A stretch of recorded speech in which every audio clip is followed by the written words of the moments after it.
দেশের ক্রমবর্ধমান জ্বালানি চাহিদা মেটাতে সিঙ্গাপুরের দুই প্রতিষ্ঠানের কাছ থেকে 2 কার্গো তরলীকৃত প্রাকৃতিক গ্যাস এলএনজি ক্রয়ের পৃথক প্রস্তাব অনুমোদন করেছে সরকার। সিঙ্গাপুরের messrs Aramco trading Singapore PTE লিমিটেডের কাছ থেকে এই এলএনজি ক্রয়ে ব্যয় হবে 497 কোটি 90,70,400 টাকা। প্রতি এমএমবিটিইউ এলএনজির মূল্য ধরা হয়েছে $11.85। একই বিভাগের আরেকটি প্রস্তাবের পরিপ্রেক্ষিতে আন্তর্জাতিক কোটেশন সংগ্রহ প্রক্রিয়ায় স্পট মার্কেট থেকে 1 কার্গো এলএনজি আমদানির অনুমোদন দিয়েছে কমিটি।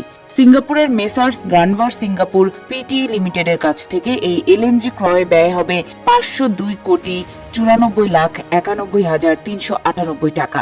প্রতি এমএমবিটিইউ এলএনজির মূল্য ধরা হয়েছে $11.97।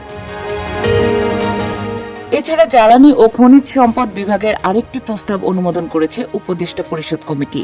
এর আওতায় অয়েল অ্যান্ড গ্যাস ভ্যালু চেইনের কার্বন হ্রাসে কারিগরি সহায়তা শীর্ষক প্রকল্পের জন্য নরওয়ের কার্বন লিমিটস এএস থেকে পরামর্শক সেবা গ্রহণ করা হবে। এতে ব্যয় ধরা হয়েছে 50 কোটি 52,73,000 টাকা। অন্যদিকে কৃষি মন্ত্রণালয়ের প্রস্তাবের পরিপ্রেক্ষিতে রাষ্ট্রীয় পর্যায়ে চুক্তির আওতায় মরক্কোর ওসিপি নিউট্রিক্রপস থেকে কেনা হবে 30,000 টন টিএসপি সার। এতে ব্যয় হবে 212 কোটি 95,62,000 টাকা। প্রতি টনের মূল্য ধরা হয়েছে $579।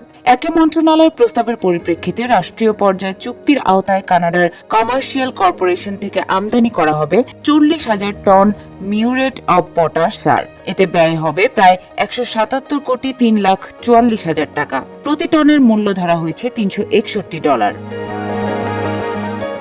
এছাড়া শিল্প মন্ত্রণালয়ের প্রস্তাবের পরিপ্রেক্ষিতে স্থানীয় পর্যায়ে Karnaphuli fertiliser company limited KAFCO থেকে কেনা হবে 30,000 টন ব্র্যাকড গ্র্যানুয়াল ইউরিয়া সার। এতে ব্যয় হবে 166 কোটি 47,54,000 টাকা। প্রতি টনের মূল্য ধরা হয়েছে $452.62। একই মন্ত্রণালয়ের আরেকটি প্রস্তাবের পরিপ্রেক্ষিতে চট্টগ্রামের টিএসপিসিএল এর জন্য 10,000 টন ফসফরিক অ্যাসিড আমদানির অনুমোদন দেওয়া হয়েছে। আন্তর্জাতিক দরপত্রের মাধ্যমে এই অ্যাসিড সরবরাহ করবে চীনের গুয়ানজি পেনগুই ইকো টেকনোলজি। এতে ব্যয় হবে 102 কোটি 18,58,000 টাকা।